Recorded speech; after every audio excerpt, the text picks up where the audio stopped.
Hi, and welcome to the Turning Stone Show, where we discuss topics that matter to you about spiritual consciousness evolving. We're excited to be with you today on location in Scottsdale, Arizona, at the annual West Coast Conference of the Academy for Spiritual and Consciousness Studies. I'm David Marsh, and here with me today is Jesse Farrell and special guest Dr. Hugenot. He has a Doctor of Science in Mechanical Engineering and is the International President of the Academy for Spiritual and Consciousness Studies. Now, in his first book, The Death Experience, What It's Like When You Die, he talks about his motorcycle accident in the early 1970s and the events that transpired that led him to his study of consciousness. His second book has recently been released, and it's called The New Science of Consciousness Survival and the Meta-Paradigm Shift to a Conscious Universe. He takes an overall look at quantum electrodynamics and how current modern science is disproving classical Newtonian physics. This is the first book written by someone who is both a medium and a scientist. He has integrated science and spirituality in a way that you can learn and understand. Now, there's no question who the smartest guy in the room is, Dr. Hugenot. Thank you so much for being here tonight. Well, thank you very much, David. Glad to be here. So, we started a conference today where you talked about quantum electrodynamics, and you made some very interesting points. To give some context, you've got a complete book about your motorcycle accident, your near-death experience. Just for a few minutes, give a little context of that. I know when you wake up from a near-death experience in a hospital in the early 70s and you tell the doctors, hey, guess what? There's the afterlife. It's real. I've been there. Let me tell you about it. I imagine they weren't quite receptive to that. No, they weren't exactly receptive. In fact, in those days, we still had the nut houses. That's what I call them. Yeah. They were still open. Reagan hadn't closed them down in 1981, so this was before that. And psychiatrists had the ability to commit anyone, anytime, for being delusional. And they felt at that time, their official policy was, if you said that you had been to the other side and you'd come back, you were obviously delusional, because nobody's Jesus. We don't know to die and come back. Yeah. And so I came back after having, I was in a coma for 12 hours, and I went to the other side. I had an experience with a light. I came back. The light said, it's not your time. You have to go back. Came back into the body.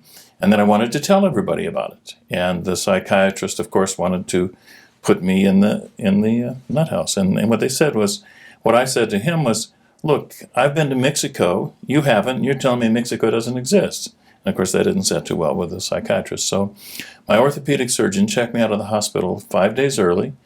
I'm suddenly sitting there, and he comes running in, grabs me, puts me in a wheelchair, throws my clothes in my lap, takes me down the elevator, out the back door, and my mother's got the car running, and we leave town. Wow.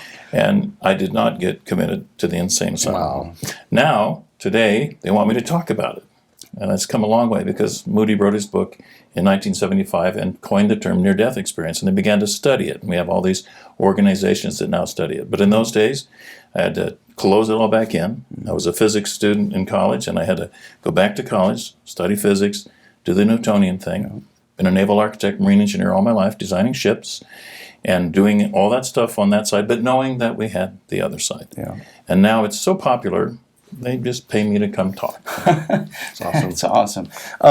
One thing I really liked about your bio that I read on your website is it talked about how you were a classically trained physicist, and so you're studying the Newtonian principles. You're also a faith-based person. You're in a church Christian system. And that really resonates with me, because I was raised in a church tradition that let me know that I'm separate from the divine and I must be good enough to be with the divine and have a substitutionary atonement. So that really resonated, that you had that experience. And because you're also a near-death survivor, you had a new paradigm of that whole thing. Kind of give some context to how the religious context. Kind of maybe start there. I came home from the hospital thinking, oh, good, I escaped the psychiatrist, so I'll go talk to the pastor. And I said, Pastor, I have to tell you what happened. And he said, so tell me. And so I told him, I've been to the other side, I've come back, the afterlife is real. He said, couldn't have happened, it doesn't agree with Scripture. End of story. Couldn't have happened, doesn't agree with Scripture. I said, no, it doesn't agree with your interpretation of Scripture. Yeah. It's real, it's what I did. Well, of course, he didn't want to hear me either. Nobody wanted to hear in those days. So you close up, you shut up, and you wait. Yeah. But now it's 46 years later, and it's a very popular topic. Everybody wants to know about it. Consciousness is real. And so we now can actually publish on this stuff. And I moved into being a medium 10 years ago. As I reached retirement, I said, okay, now I can take the time and I can open up and I can study mediumship, because I've always had that emphatic ability to know what everybody's doing and feeling and going on all around me. Mm-hmm. And ever since the near-death experience, I've had that ability. And so I decided, okay, I'll study how this is, because I knew that life on the other side exists, and if those people are over there, we must be able to talk to them. Yeah. That's how I got into that. Yeah. So you don't have a fear-based system. You don't have retribution. You get punished for the bad things and rewarded for the good things. What we understand on the other side is that, first off, the church hates this, I'm going to say. Eternal life is everybody's. Mm-hmm. It belongs to everyone. You don't earn it. It's like St. Paul says in Ephesians. He says, eternal life is not earned or deserved. Mm-hmm. It's the free gift of God. Okay, what's Paul trying to tell us? He's trying to tell everybody, you already got it. Nuts with this, you have to earn it stuff. Yeah. That's all created by the church and by the politicians in order to keep the thumb on the people. That was the kings and Justinian, actually, who really wanted to keep the thumb on them. And so that was created back in 553 AD by Justinian. You can only have one life, you can't have multiple lifetimes, and you can't do anything except kiss up to the church. Yeah. The infinitesimally small billionth of a blink of an eye in eternity that this human experience is. What if I miss it? People, they live in such fear. And that's one thing that I've had to really come out of. And near-death experiences, reading about them, studying them on the internet, and just delving into that is what really set my mind free. People like yourself, they said, hey, I went to the other side. God's not this mean guy that's a cosmic judge going to determine if you're in or you're out. Jesus wasn't an evacuation plan. So I really appreciated that perspective that you had. Well, when the church says to you, it is appointed unto a man but once to die, and after that the judgment, they're talking about what the near-death experiences call the life review. When you get to the other side, you do a life review. The life review is not a judgment. It's you that's passing judgment on what you did. Yeah. And in the life review, you're seeing what everyone else felt in every action that you took when you were angry or you had anything, and what happens to the other person. And when you understand that we're all one, that other person is you. And so you're reviewing all that and you're looking at it. And the question that the light asks you is, was it enough? Have you had enough? And the question he's asking is the same one that way back in Egyptian history, they have this beautiful picture, the weighing of the heart. And the goddess Mat, the goddess of righteousness, is weighing the heart of the recently deceased individual. And she's asking the question, is your heart heavy? Have you had enough? Is it still enough for you? If it's not, in the Egyptian theory, you'll go down through the underworld and come back and live another life till you can get your heart as light as a feather. But if it's already as light as a feather, you've done all this, then you'll go to the stars and live with Osiris. And right at the side of that balance is this little monkey, and his name is Horus. He's the son of Osiris and Isis. He's the son of God, virgin birth, and he's tilting the balance in your favor. He's Jesus, tilting the balance in your favor. And when you look at this ancient little thing, you realize that all our religions are based on the ancient Egyptian religion from 6,000 years ago. Yeah. The only difference between that was no second lifetimes and no way to repent without going through the church. Yeah. The church will say yes or no, you're forgiven, you're not forgiven, and all of that. And that's how they have their power. So most churches can't stand us when we talk about these things, that consciousness survival is for everybody, because they have nothing to sell any longer. Yeah. The convenient way to get out of that was it was of the devil, and you're being influenced by demons. Yes. And if you're channeling a medium, it's a familiar spirit. There's a demon that knows all. And they just paint this awful, scary picture of an evil entity, and it's always the tribal war, God versus the devil. And there's no such thing. Yeah. The universe is made out of consciousness, as Max Planck said in 1900. The universe, the matrix of matter is consciousness, mind, and the mind, the consciousness, is based on love. And Jesus comes along and says, God is love. Love is what the universe is made out of. And when you get there and you visit with the other side, it's like you're home. You're there with love. You're there with the light. You're part of that light. You've known that light for thousands of years. You're just back. And when they tell the near-death experiencer, you have to go back to the earth for a little more living, all of the near-death experiencers say, no, I don't want to go there. I want to stay here. I mean, this is fine. I'm home. I don't want to go back. But we come back and we hang out here until we're done. So you mentioned in that experience of where you're, what did you call it, where you're looking at your whole, everything that you've done. The life review. The life review, yes. Mm-hmm. And that you're seeing the impact of all of your choices, decisions, emotions that have on the other people. And then at some point you start to see that connection, you said, between everyone. Can you say a little bit more about that? Like, what is that experience that you're having there? Okay, the closest thing you're going to see to it is the movie called Defending Your Life. And it's Meryl Streep and I forgot his name. Oh, yeah. Defending Your Life. Go watch that. Oh, I haven't seen it. That's good. Go watch the movie Defending Your Life and you'll begin to see exactly what goes on. It's very close. That's written by somebody who's been there. Okay. And he gets off his bus and goes and gets on Merle's bus. It's kind of cute. I remember that's very cute. Okay, That's funny. but he's defending his life. He's sitting there and they're saying, so what did you do here? And what did you do there? And the life review is very much like that, only it goes by in 30 seconds and you see the whole thing. You know, time doesn't exist on that side. Yeah. So you just go really fast through it all. But that's a good depiction of it in Defending Your Life. And then from that, then that's kind of the way of the scale. You're like, okay, no, my heart's not light enough. Yeah, you were talking about they're talking about from way back 7,000, 8,000 years ago. They're talking about this weighing of the heart, and it's always been that way. And that's one of the appendices in the back of this book is the weighing of the heart, and they talk about that picture. In fact, I should just show it to you while I was talking about it. There's the picture. Yeah. That's the picture I was talking about. And she's weighing your heart, and see Horus there. The Son of God, tilting it in your favor. If that's not Jesus Christ, the Son of God, tilting in your favor, I don't know what that is. I even see a cross on that scale, too. Yeah, you see it. He's all there, you know. Yeah. And that's the Egyptian religion from 8,000 years ago. Yeah. So when the church says, oh, we have this new religion called Christianity, then there's another quote in here by St. Augustine where St. Augustine says the original religion, which is now called Christianity, was the ancient religion from the beginning of time, and we just changed it to that after Christ came. Yeah. He says that. St. Augustine says that and have it signed off by the Catholic Church. That's exactly what he said. Wow.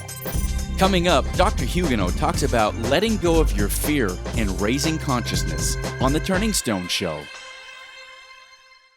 I was diagnosed as a 41-year-old married man with end-stage AIDS. I passed away in the intensive care unit of Fletcher Allen Hospital in Burlington, Vermont, for what seemed like 20 seconds. But for me, it seemed like eternity. There was a light, and it grew and grew. It was pure white. And it would be 2 years later to realize what happened was actually a near-death experience. This isn't about rationalizing your mistakes. It's about getting the hell up and doing something with it. So you have a great business and you're ready to shout it to the world and start your marketing campaign letting everybody know just how awesome you are. You're looking for some great marketing that will get your business some exposure and create a real bang in your industry. I'm talking about a well-designed video that captures the what and the how of what you do.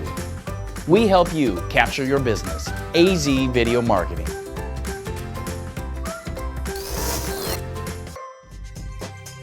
Turning Stone Show. Spiritual consciousness evolving.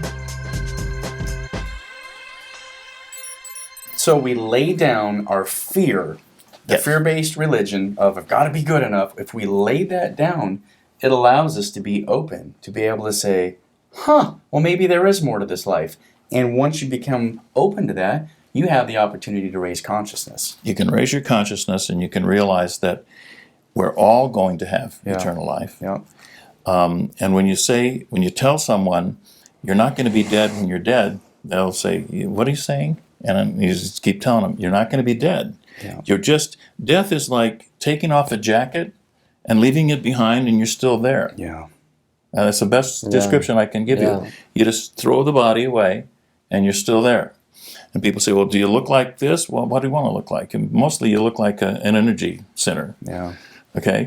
And if you want to recognize the other energy center, you can fabricate. This is me, there's David, and this is what we look like. You can go back to being an energy center. It's not at all, it's very hard to describe in terms that we can understand in this life. And if you've ever read the book Flatland, it's a book written in the 1880s. It's talking about people live in 2 dimensions, trying to understand 3 dimensions. If you live in 2 flat dimensions in Flatland, and a sphere was to pass through your thing, you'd see a little spot to grow into a big circle, and then go back down into a little, and the spot disappear again, because you don't realize that everything isn't these 2 lines. You can step over the line to the next place, because you don't have 3D, you only got 2D. And they live in a 2D world. Well, he's trying to illustrate how hard it is for us in 3D to understand 4D, 5D, and 6D, which are out there, and which string theory postulates that we have 8 more dimensions.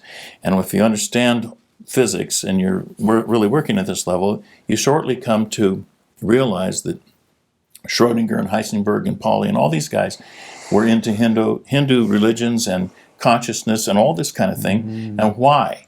Because they knew what Max Planck had said. The matrix of matter is mind.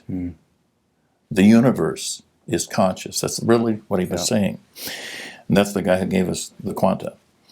And these are the guys who gave us quantum electrodynamics. It's very interesting to me always that the materialists want to call it quantum mechanics.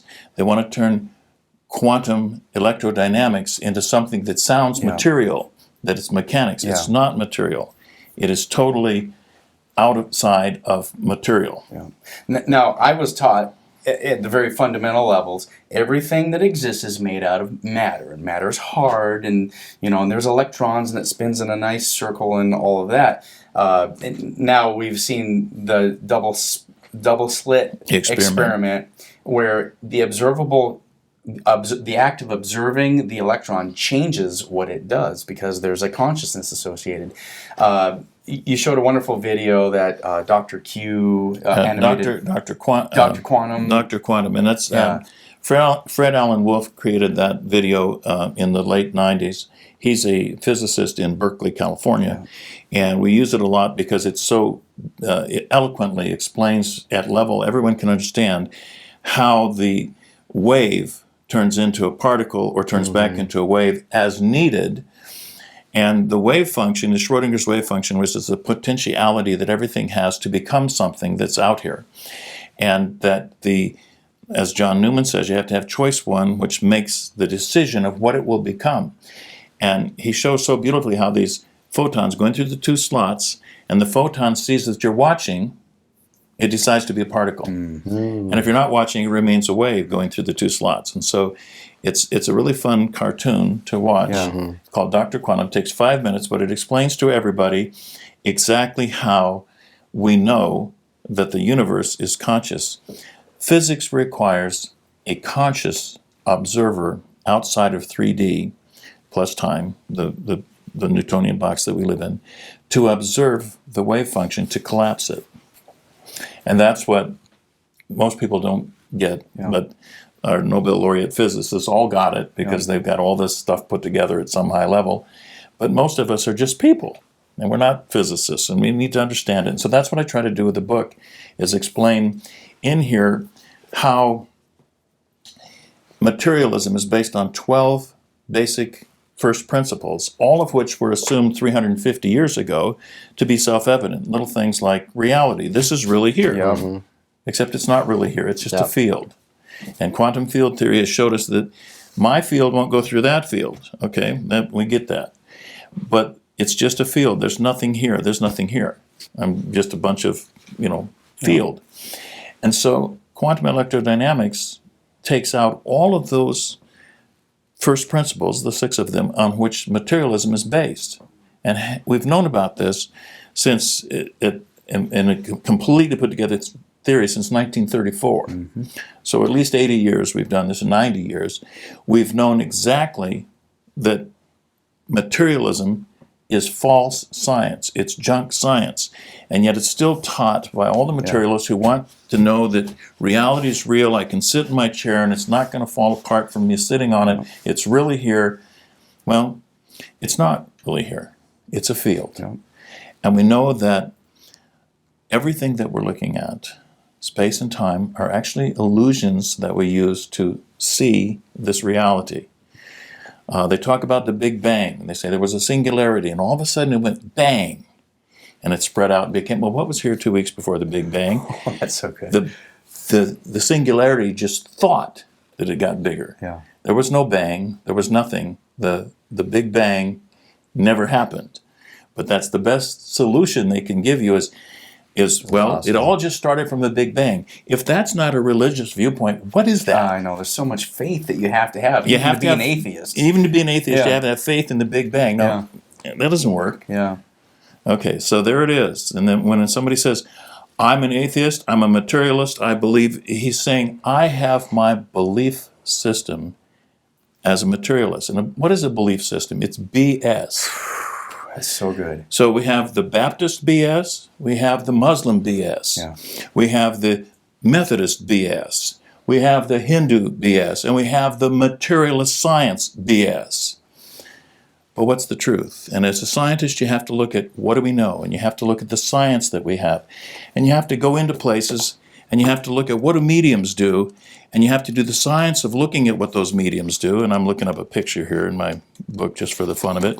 This is me working as a medium at the Noetic Society, and they got my head wired up. And what they're doing is checking what I'm doing as a medium, and we do lots of research on this.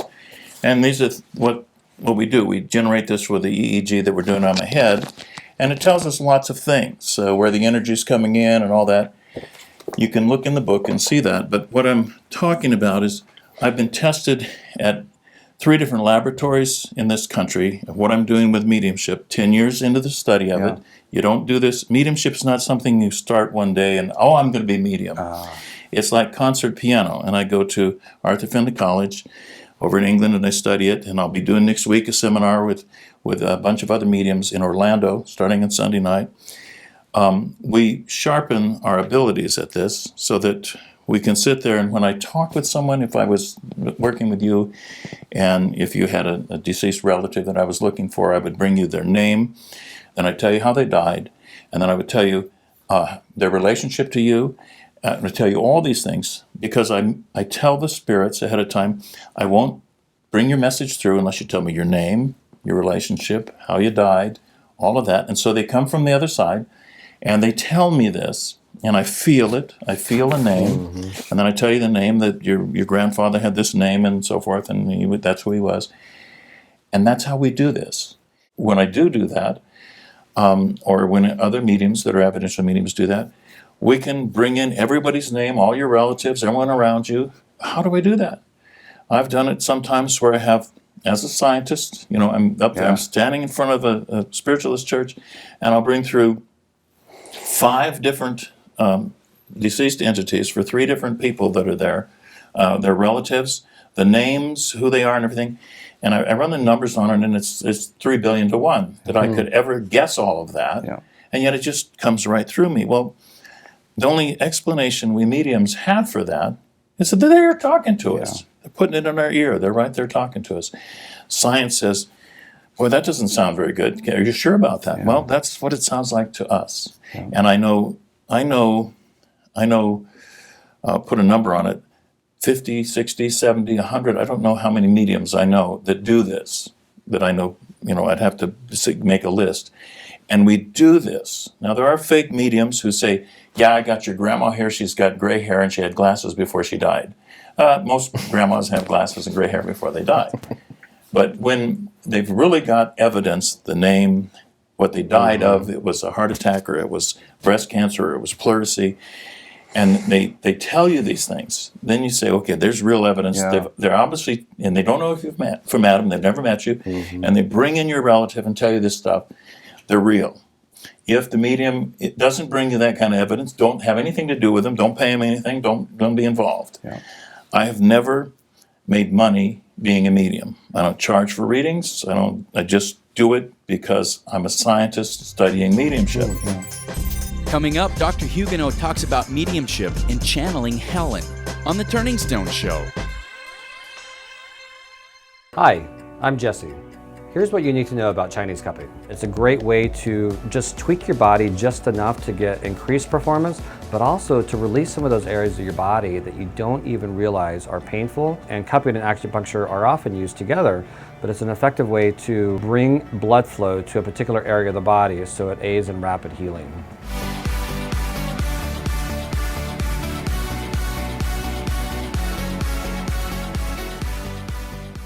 Welcome to Southwest Institute of Healing Arts. Holistic health offers so many positive possibilities. Feeling better inside and out, finding peace and serenity, energizing or relaxing yourself with massage, yoga, holistic nutrition, and many practices that support wellness and harmony of the mind, body, and spirit.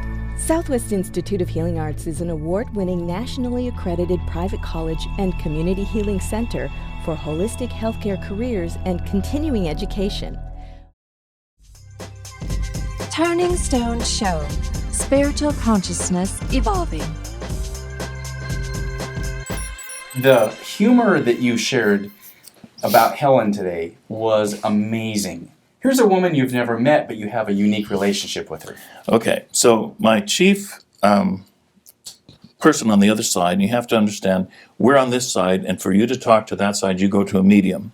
Okay, so your grandmother's over there, and she's never had done anything like a medium, so she wants to talk to you. She has to find a medium on that side so she can talk to you. Wow. So my mother-in-law, the mother of my wife, who died 5 years before I met her daughter,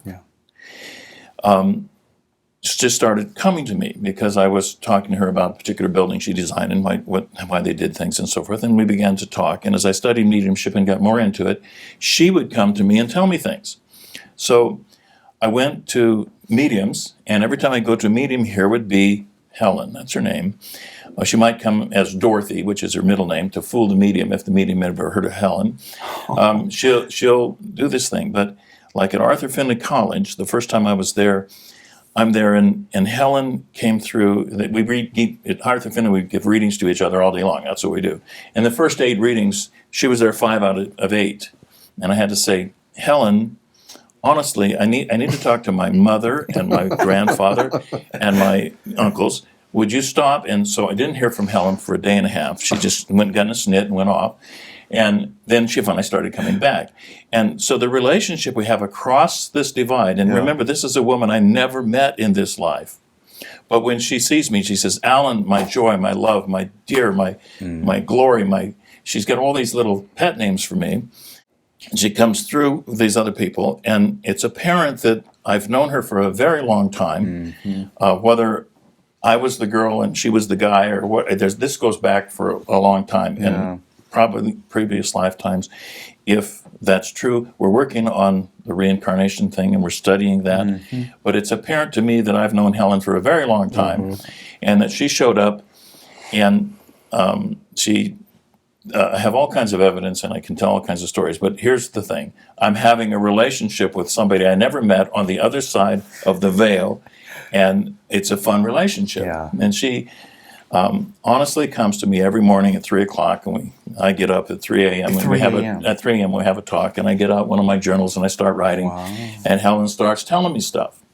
And this is how I get information for the Soul Phone Project for Gary Swartz and other things. I get the information from Helen from the other side. Yeah. And so if somebody wants to talk to me, and it could be your grandma or your grandfather or somebody else, or it could be Max Planck, or it could be James Clerk Maxwell, or it could be David Bohm. One of these people wants to talk and bring something through to us.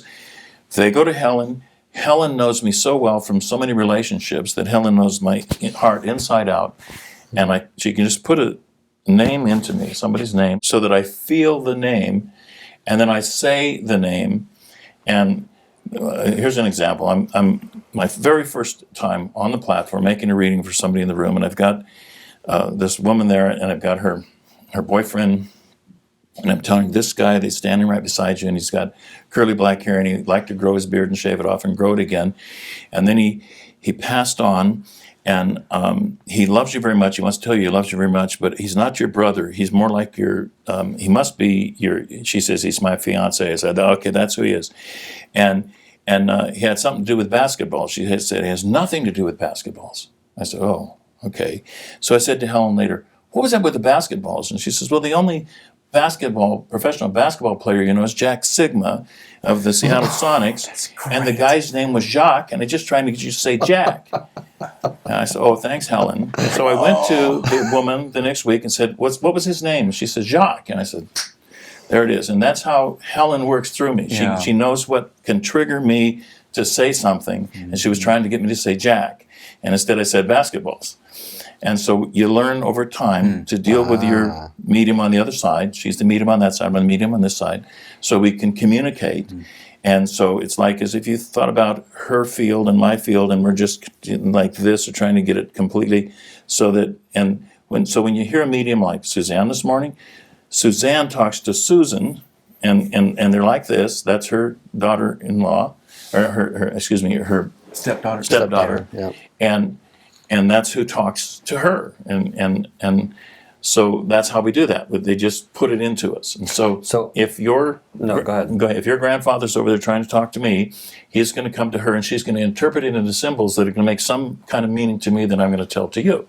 So as a medium on this side, are you always only working with a medium on the other side? No, you could be working with anybody or anything, but normally people on that side, especially deceased relatives that just passed, don't know how to do this, so they go get a medium who knows how to do this. Okay. And then they have their phone, and you have your phone. I'm just a telephone. Yeah. That's all I am, is the telephone. Gotcha. I'm just the channel that is coming through. But we learn how to release ourselves to that. So you see me, the scientist with the analytical mind. I have to set the analytical mind aside, and when I do that, then that's when I get all emotional, and I start to tear up, and then I'm a medium, and then I come back and know I'm going to be the scientist, so I come back to be the scientist, and it's two different personality situations. You have to be one or the other. Yeah, you're raising consciousness through this. It's not a trick. It's not a, hey, look what I can do. There's nothing ostentatious about it. You're helping, and you're being of service, and you're raising people's consciousness. That's exactly what I'm doing. That's why I don't take money for it. Yeah.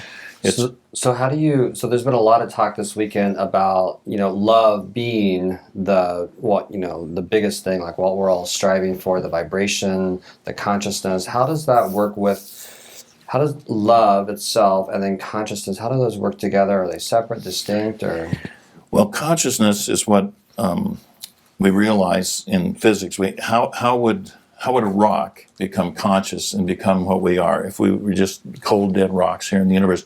The rocks had to be conscious to begin with, so that we know they're held together with consciousness. The easiest way I like to see that is, you think about the quarks. We've now identified all the quarks. They actually do exist. And we talk about quarks, and they're held together by gluons. But just what are gluons? Well, we don't know. Mm-hmm. But they hold the quarks together. Well, the quarks are just pieces of thoughts, just pieces of consciousness. But what holds them together? Now, I'm going to say something very unscientific. Love holds them together, and that's what gluons are. Wow. And people who come back from the other side, like Nancy Bryan, she says, the whole place was made out of love. And that's what it is. Yeah. The gluons are held together by love. Why does the atom want to, we say, well, it has a negative charge and a positive charge, and the electrons going around like this. No, that's our explanation for it. What makes that charge want to be there? Mm-hmm. So love. Is it like something tangible that you can measure or feel or see? On the other side? Yeah. Like love itself. Yeah, it's not something tangible you can see over on that side, but it's definitely something you can feel on that side. Wasn't it like a field?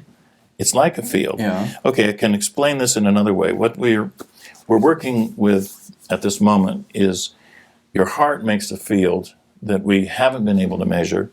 We have been able to measure the electromechanical field that your heart makes, and it's about 60 times stronger than the one that your brain makes. Yeah. Okay? Mm-hmm. But there's another field going on there that's in some other kind of dimension and some other frequency that we're not measuring. And I love from E.T., you have the heart light. Okay? Mm-hmm. So if you think about your heart creating some kind of emission that's a light, what the spirits are doing with the soul phone is they're reflecting that light. And unless we have that light going out, they can't reflect anything. So a skeptic comes in and says, this isn't, there's nothing coming out. Yeah.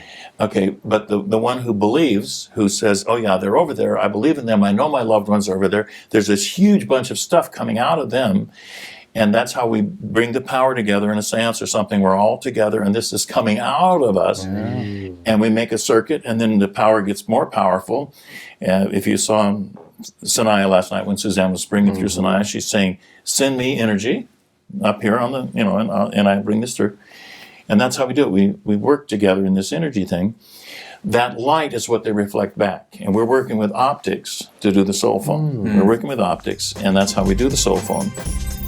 Coming up, Dr. Hugenot talks about contacting people in the afterlife with the soul phone on The Turning Stone Show. I'm a teacher and I'm a coach, and my purpose is to really help other people find their purpose and to not settle. Most of the time they're stuck and they want something more for themselves. What I do for them is I help them get clarity. I'm very grounded, like I have a calming energy for people. And I teach them how to listen to their intuition and get really quiet. We have to really listen to what the truth is within ourselves and trust it. Turn Your Life Inside Out is a book of articulations. Each page is a completely separate topic. This book is a pocket guide of support and reminders to give you what you need just when you need it the most. If you're listening to this now, it's because you've already chosen to head your life in the direction of your greatest dreams.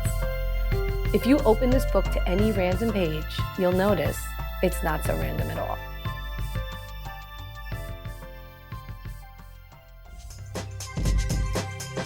Turning Stone Show. Spiritual consciousness evolving. On a future episode, we're going to have Dr. Gary Schwartz. Yes. We're actually going to go on location to his lab, and we're going to do a bunch of stuff. So Alan's talking about the soul phone, and this is going to be a collaborative project that he's working on. You're going to get more information about this in future episodes, so don't feel like you're don't feel like you're left out or lost. We're gonna get into that in depth. A light overview, maybe. The soul phone is it'll come out in its first iteration in about 2 to 3 years, and you'll see it as a text phone, and you can text Grandma and see what Grandma has to say on the other side. She's deceased and she's over there, and she'll text you back. Okay. And you can say, well, how can I prove that's not just a hoax? Well, then ask Grandma some questions nobody would know, and she'll only give you the right answers. And then you say, well, I guess it really is Grandma, because there's real evidence. We're going to move beyond the fake medium, okay? And this is going to screw it up for a lot of fake mediums and frauds out there, because all of a sudden the soul phone will bypass them. Yeah. So is this going to allow me to have a direct connection conversation, like, say, with my brother? It's not going to be going like me to like a medium to then to right. It's another medium. You talking to your brother on the phone. Now, Gary believes it'll work for everybody. And I believe they got to have the heart light. So it's not going to work for a skeptic. So a skeptic will try to call Grandma, nothing will happen. Give the phone to a medium, the medium will try to call Grandma and go right through for it. Well, today when I had my reading, I was in the other room while you guys were talking, and I was one of the demonstrators up front, and that was awesome. And my grandmother came through, and she verified everything. It was good.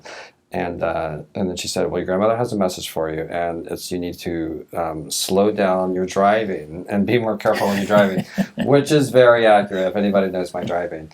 And then number two, she's like dancing around, she's all joyous, she's very thin, she's frail, and she's like, just like saying hallelujah, hallelujah. Like, I mean, that's totally my grandmother. So it was fun. It was just like, wow, it's nice to be able to, and my grandmother just passed, God, it was like, not even 2 months ago. It was not long ago. And you're talking to her, right? Yeah. Isn't that great? Yeah.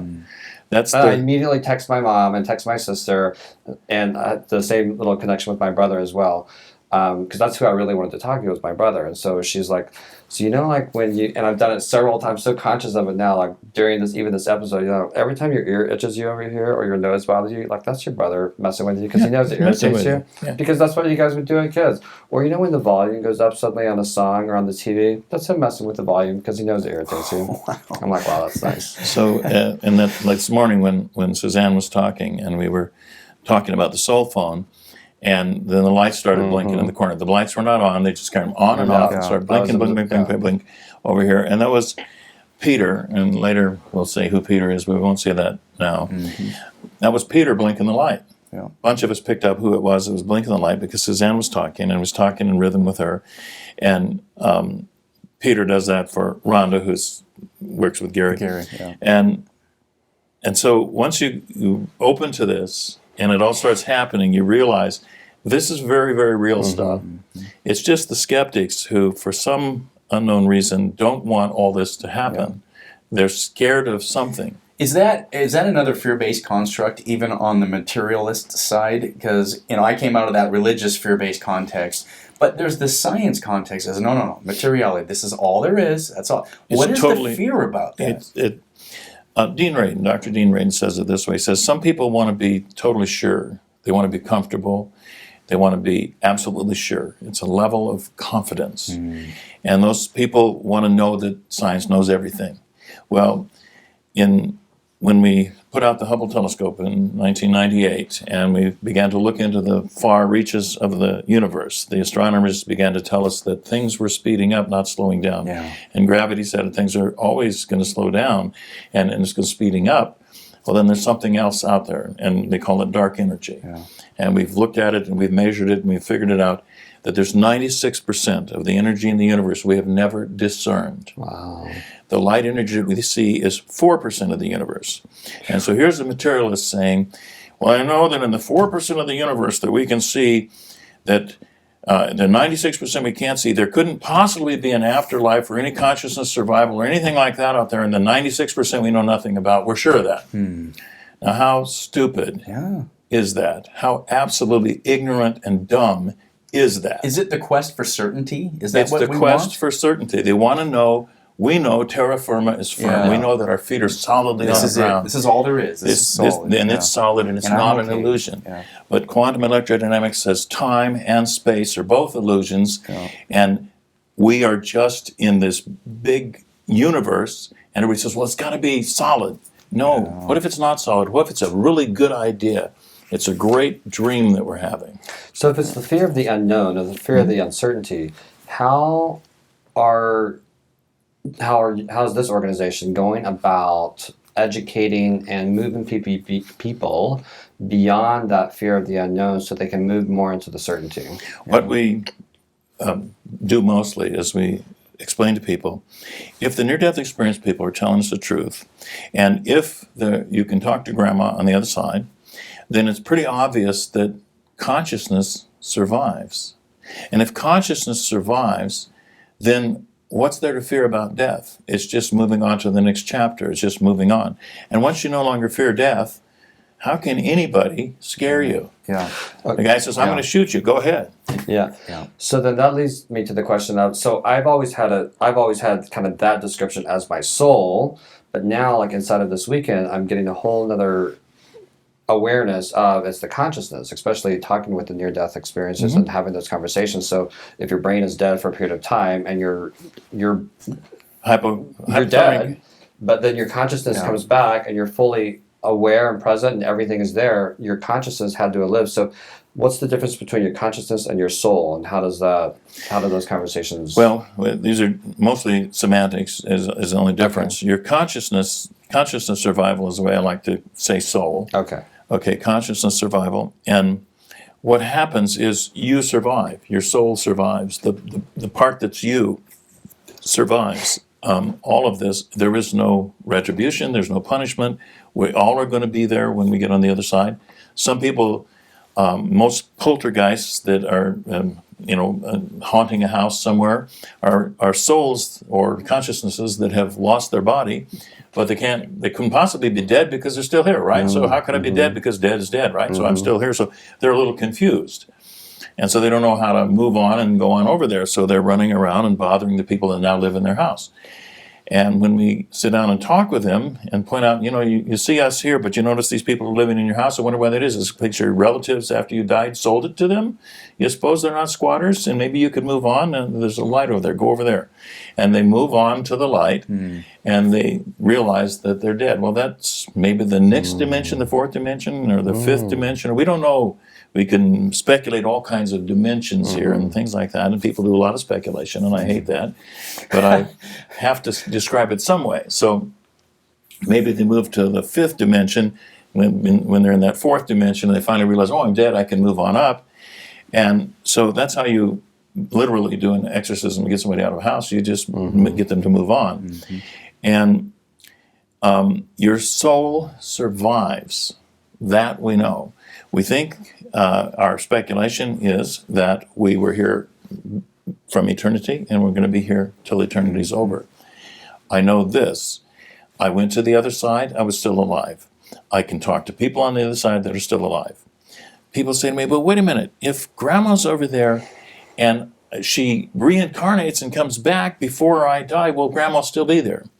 And one of the things we love to say is this is an aspect of consciousness, and the aspect of consciousness that you know as Grandma will be right there when you get there and she'll be loving you, but another aspect of Grandma may have gone off and become somebody else again.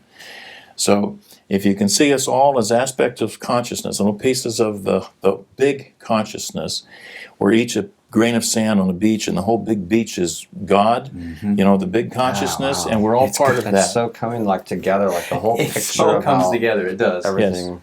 Yeah. So then you've got love, you've got consciousness, and you've got so you're saying soul and consciousness are kind of one and the same. Yeah. So then you've got love and consciousness. They're all the one big thing. Can you measure consciousness like you can measure love? Okay, so as far as like an energy. Doctors Neppy and Close will be talking on Sunday.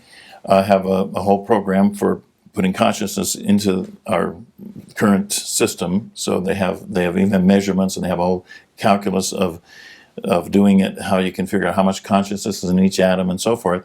They've got a way to put it in there.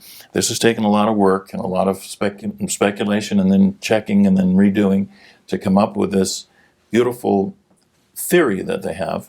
And it's not a proven theory yet, but it's very good about putting consciousness into the atom. Okay, but remember, consciousness exists outside of 3D plus time. So we're working on both sides of a divide that does this. And we're trying to do all the science of that. And it's very deep science, and it's hard to fathom. But you as a person, the easiest way is to see that we're all one. Okay? Yeah. We're separate right now. David and I are separate, right? Except we're not. Okay, so if I read David's mind, I'm not doing ESP, I'm reading my own mind. Wow. There is no distance. If you can go to the physics position that space and dimension are illusions, and time is an illusion, then I can read his mind in the future and I can read his mind in the past. Yeah. How accurate would that be, though? Well, that's a question. If I'm totally open, I may be able to read whatever he's doing. When I work with a spirit on the other side, I'm reading his mind. He's putting his mind into Helen's mind, who's putting it into my mind so that I can give it to you. Okay, there's 4 people involved. But if you, me, Helen, and your grandfather or whatever, there's 4 of us. If anyone doesn't believe this, it won't work. Okay, so Helen and I believe it, and hopefully you believe it. And if your grandfather says, I don't want to talk to him, I don't believe this. Would that just be because he's new to the whole concept, or just still stuck in his religious ways? I wish I could answer all those questions. What it appears to us is that people go to that side and they congregate with other people who think like that. So I've heard that, yeah. Yeah, you got the bad guys sitting in this corner, but if it's all robbing love, each other. Why would they be doing that? Because that's their consciousness level. There's still levels of consciousness. They're over there, abusing each other. Yeah. And you got the Baptists sitting over here, and you got the Jews sitting over there, and you got the Muslims sitting over there. Okay? Because they haven't progressed beyond where they are. They've so it's just really died. no different here or there. Well, it is. Well, I heard one near-death experiencer explain that he went to heaven, and he saw the Christian heaven, he saw the Buddhist heaven, he saw the Muslim heaven, and he said the most boring one of all of them was the Christian heaven. And he just kept going, come on, you guys, there's a lot more than just, they were just in this heavenly place, just sitting around singing. That's all they were doing. He's like, there's so much more. Yeah, so it's sort of like what you expect is what you get, Yeah. And in the Tibetan Book of the Dead, there's some descriptions of some people that are just standing there, just like this, just waiting. I don't know what they're about. Eunice Smith, a medium who's 86 years old, lives in San Francisco and had a near-death experience, and she told me when she was there, she was walking across a catwalk above all these people who were down there, and she said, "What about all those people that are just standing down there? What the Catholics would have called limbo or something, purgatory." And the person leading them said, "Oh no, don't talk to them. If they ever think about somebody else, an angel will come start ministering to them. But as long as they're thinking about themselves, they're just going to stand there." Wow. As soon as they think about somebody else. Yeah. Another story that came back, and these stories, you have to look at all these stories and realize there are people trying to talk about something that's totally ineffable. They can't describe it. The story comes back that this Anglican nun who died in 1967, and the lady brought her stuff back and wrote a book. And in the book, they had this SS officer who had finally apparently made the thought about somebody else and had been brought in, and they had him, he's kind of like a blob sitting on this bed that they had, and attached to him was a Jewish woman. And she hated him because he killed her husband and her children. But this was 20 years after the war was over, and there's no time on that side, but this is 20 years later. This guy's finally gotten to the position but this person hating him is attached to him, has spent the same time in purgatory or whatever you want to call it, or wherever they were. And I don't want to go there and give these places names, but that was the story. And it's like that. If you hate somebody and attach to them, you're going to be right there in the same punishment or whatever. Right, sure. It's not really punishment. It's not punishment. It's when do they move on? Yeah. When do they expand their mind? When do they stop being fear-based and start saying, "Hey, I'm going to open to this"? That's where the consciousness of being afraid or being open comes into play. And what's really interesting about that is the heaven-hell paradigm that we were given, those are states of mind. Those are states of consciousness. States of mind. So they do. Does hell exist? It does. You create it. You create your own hell. Right here on Earth. Because I've heard near-death experiencers, and they go, "I was burning in hell. It's real. The devil's real." Yeah, because that's what you believe. It's your core value. Of course you're going to have a near-death experience, and you're going to... That's what dreams may come with Robin Williams and the Cuba Jr. In that movie. And he goes to see the woman that he was involved with, and she's down in this hell on the other side. It's in my mind. Yeah, that's a beautiful description. Stepping on the skulls to get over to her. Yeah, stepping on the skulls to get over to her, because that's what she thought, and that's what she saw, and that's what she had. And you never hit where he went, the flowers were blooming, and everything was beautiful, and he couldn't bring her with him. So I'd like to talk a little bit about dimensions. Okay. So I've heard a lot about that over the years. At first, you just kind of hear dimensions or whatever, and then as I've been narrowing down, and especially on the show over the last 8 or 9 months, been talking a lot more about dimensions. Can you just say a little bit about the different dimensions? Because we talked a little bit about it earlier, even like how maybe they were in the 4th or 5th dimension. In the ancient history, or if you want to use the Kabbalah or whatever you want to use, we have 7 levels of heaven with Ein Sof, or God, above that would be the 8th level. Okay, string theory and quantum theory gives you 8 more dimensions. Beyond the 8 levels of Beyond heaven? our 3D. Okay. 11 dimensions. Okay, gotcha. But there's 8 more, and that 8 matches that same number of 7 levels plus Ein Sof. Okay, so you look at this and you say, well, there must be something to all of that. And if you do the Kabbalah and you work through it, you get the same thing. It's this level. Or if you talk to Nepi and Close, we have a 9-dimensional system, and so how many exactly? I don't know. And people come back, "Oh yeah, they're on the 7th level, or they're on this level." And okay, where'd you get that? I don't know that. That sounds ego-based to me. Yeah, and so there are levels. Coming up, Dr. Hugenot talks about locality and dimensions on the Turning Stone Show. The McLean Meditation Institute is a center here in Sedona, Arizona. Pilgrims and spiritual seekers from all over the world come here. I've created this center so they can have a real experience of meditation, whether they're here for an afternoon, or they're here for a week, or they want to come to a retreat. So here at the center, we have a beautiful gift store. We have a lot of contemplative artists and books, and a nice meditation center where you can sit down and meditate or join one of our programs. Hi, I'm Martin Baratella. I've written 4 books. Every one of the books is titled Field of Love from an experience that I had a number of years ago. This one right here, which is called Field of Love, How to Experience the Field, is a book of some of my most intense experiences. The Kindle version of this book is free, so I just say go on to Amazon if you like that book. This big book is my memoir. The unfoldment of consciousness can look like when you don't censor it at all. Turning Stone Show. Spiritual consciousness evolving. And remember, non-locality, there is no location. Yeah. But we think in locations. So we what try I to was just about describe to it. ask you, so like, could I be doing something else right now in another dimension, in another location? Well, that one we're not quite sure of. We have people who, I'll put it this way, the best way to look at it is, you know how to use the cloud. Okay, for you, you've got a cell phone, you've got an iPad, you've got a computer, and you can bring a document from the cloud and put it in any one of them, and it works fine in any one of them.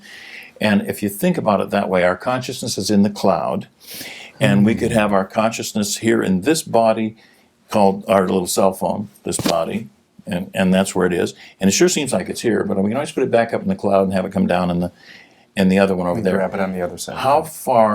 How separate are we? Am I having more than one experience, or are we all one mind and I'm you and you and you? Yeah, because who has a conscious memory then, a conscious memory of doing something else in another dimension from our conscious point of view? Okay, at the University of Virginia, they study children who remember prior lives. And one of the interesting things about all those reincarnated children who remember prior lives is 85% of them had a traumatic death. And then they remember that traumatic death and they come back again. Are we individuals? Or are they the same people? Or are they just having a memory that someone else had? Where does that, we don't know. We're trying to find that out. What we do know is this. Near-death experiencers are having all the same experience, no matter what culture they're in, no matter where they are. They have these things that happen. We know that's real. I've been there myself and done that, so I know what that's like. And we have people who are individuals talking back to us from the other side. Now, what does that mean totally? That's hard to understand. I think there are levels. I think there are more dimensions. I think that the string theory is not too far from the truth. I think that the Kabbalah was trying to tell us this. Yeah. Everything that we have. There's ancient wisdom that ancient wisdom matches our modern science. Yeah. Because you've seen like sometimes in shows where it'll depict like actually like physically being able to step into another dimension or go into another dimension or something like that. So I think when people think, I know for myself a lot of times, well, that's how I'm thinking that I'm going to experience being in another dimension or something. How does that how does that actually happen? Basically, I don't remember going to the light. I just went. And you would say that would be another dimension then? Yeah, it's another dimension. I'm over there with the light outside of physics. And when I came back, I came down through flames into my body. P.H.M. Atwater says she came through sparklers into her body. A number of physicists have said, Alan, the flames and the sparklers is your additional consciousness annihilating as you come back into 3D. Oh, wow. Wow. So Thoth Hermes, 6,000 years ago, said the soul is encased in flames. So obviously saw the same thing that P.H.M. Atwater and I are seeing coming back into the body. Most people in their near-death experience will say at the end, suddenly I was back in my body. Well, mine's kind of opposite. Suddenly I was out of my body, and when I came back in, it was wham down through the flames into this visceral, look, I'm back in this thing. Yeah. Very, very real for me, the re-entry. Because in this dimension, we wouldn't be able to handle what all of that stuff. Okay. What would happen? Well, we'd be some kind of a intelligent guru of some sort. You know what I mean? We'd just be In closing, give us some context for the ASCS. Tell us about the organization and why people need to be members of it. The Academy for Spiritual and Consciousness Studies is the single organization within this genre that wants to encompass the whole thing. Yeah. I've been in the the International Association for Near-Death Studies, they want to study near-death. You go to the University of Virginia, they want to study children who remember past lives. You go to the Princeton Engineering Anomalies Research, they want to look at all the funny things that you can mind over matter. But the Academy for Spiritual and Consciousness Studies wants to encompass the whole thing of consciousness and spirituality as one big, huge thing. So yes, we do have people who come in and they want to work with aromatherapy. There's nothing wrong with aromatherapy. There might be something there. It looks to me as a scientist as, well, that's pretty good. You're smelling the flowers, but hey, there's something there. And so we go to these fringe areas and we go ahead and use that stuff, because here's what we've learned as scientists. Nothing new is going to be learned doing incremental science in the corner, in the chemistry lab somewhere. You're only going to learn new things reaching over the edge, beyond what we know, in the fringe, and pulling up something and say, oh, look at this. And over there in the fringe, oh, look at that. So we embrace the fringe. And people say, you guys are a little weird. Yes, we embrace the fringe, because in the fringe is where this stuff is. And if we can't embrace the fringe, there was a time when the near-death experience was the fringe. It was totally delusional. Mediumship is the fringe. So I go into, as a scientist, to study mediumship and find out it's absolutely real. And I can do that. Anybody can do that. Anyone who will open their intuition can do that. And this is what we're doing. And this is why, if you're interested in expanding and going into those areas, then this is the organization to do that with. That was a question I meant to ask earlier when you were talking about mediumship and is like the study of mediumship. Is how would someone go about doing that? Well, if you want to study mediumship, you should first maybe take a weekend seminar course with some medium somewhere. That's a good way to start. And if you like what you're doing, then I would suggest that you take a course at Arthur Finley College, halfway between London and Cambridge, in Stansted, England, in Essex. And it'll cost a bit to get there, but it's very cheap once you're there. It's about, right now, for a week, with room, board, and tuition, everything is $540 American. Oh my gosh. Yeah, everything's covered. And that's pretty cheap. London, a room for the night is $600. Okay, so we're talking the whole week, and you're there. And Arthur Finley College, they will raise your awareness of how to be an evidential medium. They're only interested in you doing mediumship with evidence. Name, rank, serial number, everything. You're gonna tell them the whole, this is how they died, this is what color your grandma's hair was when she's a young girl. She wore it in this kind of hairstyle. This is who she was. I've got your grandma here. You know it's your grandma. She has blue eyes, This is your grandma. And they want that kind of evidence, and they teach you how to get it. And then they stretch you. They really push you, and it's a wonderful school. It's some of the most grueling work I've ever done to study there. But what do you mean by grueling work that you've ever done? Okay, so you've done a lot of work. I'm standing there, and Simone is over here, and I bring through the grandfather of this girl in the back of the room, and I say, I've got your grandfather here. He works in a shipyard in Glasgow, and then, because I'm a naval architect, my mind says, whoops, my conscious mind says, my analytical mind says, no, you're making this up, Alan. But I don't say a word about it. And Simone over here, who's reading my mind and reading the one I'm working with, she says, Alan, it's quite all right. He worked in the shipyard. Of course he's coming to you and not the nurse in the other corner of the room here. He's going to come through you. Awesome. So I say, oh, okay. Well, he's wearing a three-piece suit. He must have worked in administration, and he's in the supply department, and his name is Frederick, and he lived in a house, and the house had a room around it like this that was the stairs went around the room, and Simone says, that's great. What street's it on, Alan, in Glasgow? It's on Oak Street. Yep, that's right. Thank you. And that's what they do to you. And you're standing in front of, everyone in the, they're all mediums who are advanced, that know what they're doing. And you're up there, you think you're doing real good. You got the grandpa's name, you got he liked to smoke a pipe, you got all this stuff, what street is it on? And that's what they do to you. But he can tell you the street. You have to trust Spirit. He can tell you the street and the cross street and the address. Telling you guys right now, I'm signing up for that. Yeah. It's like I've been inspired all day since I heard that song. I was like, oh, I never really thought about like how I would, because I'm very intuitive already. I'm pretty psychic. And I've been asking actually for the last several months, is moving into next year, I really want to heighten my gifts. And I was looking for some direction for what that would look like. Arthur Finley College. And today, and that 50 years of college, it's exciting. 50 years of college teaching mediumship. And it's wonderful fun. You live in this beautiful Edwardian mansion, and it's Hogwarts Academy. Yeah, okay? It's Hogwarts. With kind of the work that I do, I think would really add into working with people a lot, and just adding a whole new level. Absolutely. Okay, here, and let me talk about reincarnation for a second. People say, "Oh, we love the near-death experience because it proves the afterlife, but we don't believe in reincarnation." And I like to say, "Oh, excuse me, wait a second. I left my body, went to the other side, and I saw the light, and then I reincarnated back into this body." So if you don't believe in reincarnation, you don't believe in the near-death experience. Hello? Right. So these children remember past lives, and they always, 85% of them have a traumatic death, which means their life was cut off short. Yeah. So they had to come back and do some more. Do we all reincarnate every time? I don't know. Do you know? We don't know. But it's obvious some people do. Okay, I think we may reincarnate. I would like to think that, but I don't know the data on that one.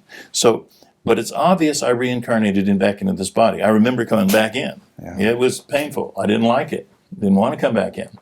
So, but obviously, if God is God, I don't care what religion you're in, if God is God, He can do whatever He wants. So if He wants us to reincarnate, we reincarnate. If He doesn't want us to, we don't. I don't think of the universe as He or she or God. I like to use the word the force. May the force be with you, that kind of thing. It's much better for me, or just the conscious universe. But the conscious universe can do what it wants to do. So we don't have to say reincarnation isn't true or otherwise. The majority opinion in the world is that reincarnation is automatic. We automatically reincarnate. That's the majority opinion in the whole world, except for those populations who are descendants of the Roman Empire. I wonder why that is. It's because in 553 AD, the early Christians believed in reincarnation. Origen, the bishop at Alexandria in the year 200 AD, talks all about reincarnation. He's a Christian bishop. But Justinian, the governor, Emperor Justinian, in 553 AD, called a council of the church, the Second Council of Constantinople, the fifth ecumenical council of the church, and said, we got to get rid of this Origen business. So he wanted the anathema against Origen to be passed. And it basically says, we'll shun anybody who believes in reincarnation. All right. But the records of that council do not have that being passed. But Origen, Justinian, after the council, goes out and starts killing everybody that believes in reincarnation and second lifetimes. Because to have a church and keep the thumb on the people, you have to have one chance, one time, and if you don't kiss up to the church, you're going to go to hell and burn forever and all this conscious BS. Eternal torment. All this BS belief system that they have. And so Justinian and the Pope wouldn't even go to the thing. He says, this is a travesty, what you're doing. I'm not going. No, and he was in Constantinople, but he didn't go to the thing. The Pope refused to go to it.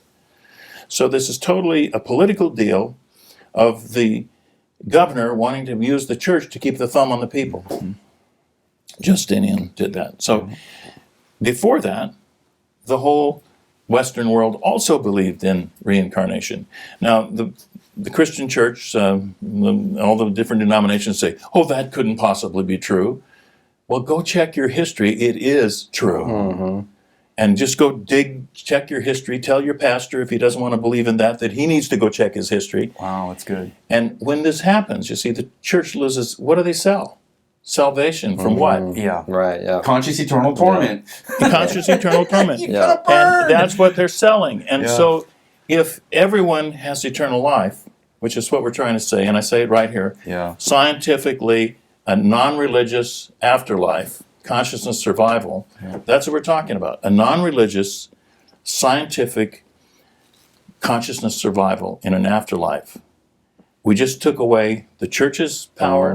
We just took away materialist science's stupidity. And what kind of a world would you have? And what did John Lennon say? Okay, imagine. Mm-hmm. Imagine what we would have. Imagine.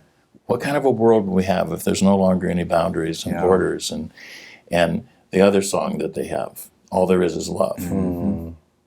Now that's what we're up to. Yeah, that's great. It's a good place to. Your work is phenomenal that you're doing here, both personally with your writings and professionally with the organization. You're being of service, and we appreciate it. Thank you. It's not me. It's not. That's an ego thing. It is not me.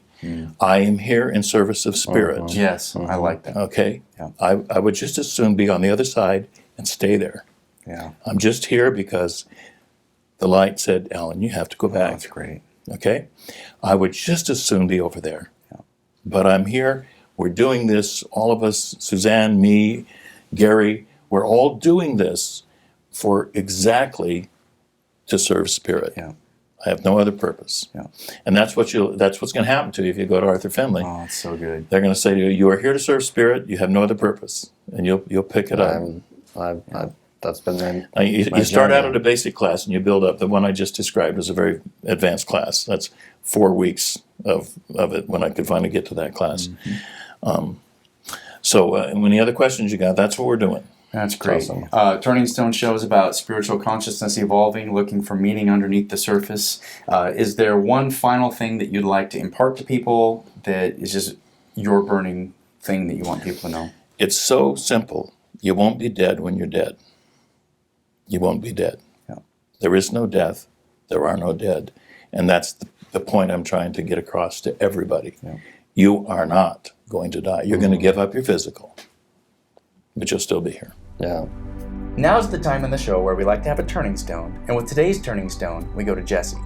The question to practice this week is, what does your consciousness desire to experience in this moment of time that would have it be fulfilled? So today's conversation with Alan and with Dave was so phenomenal. And the assignment we'd like to leave you with this week is go talk to all your loved ones on the other side. Make a whole list, have a conversation with them. What are the questions that you'd like to ask? Ask for information to come to you and sit back and listen and be engaged in that conversation because they're there, they want to have a conversation with you, invite them back into your life. Just because a physical body has died does not mean that relationship is over. Continue it. And all there is love. Remember, this is a show about questions and questioning. It is not a show about answers. Nothing we say here is the truth. It is up to each of us to discover our own truth. And join us each week on The Turning Stone Show as we continue the journey of conversations. Subscribe and stay in touch with us, get connected, and join in the conversation.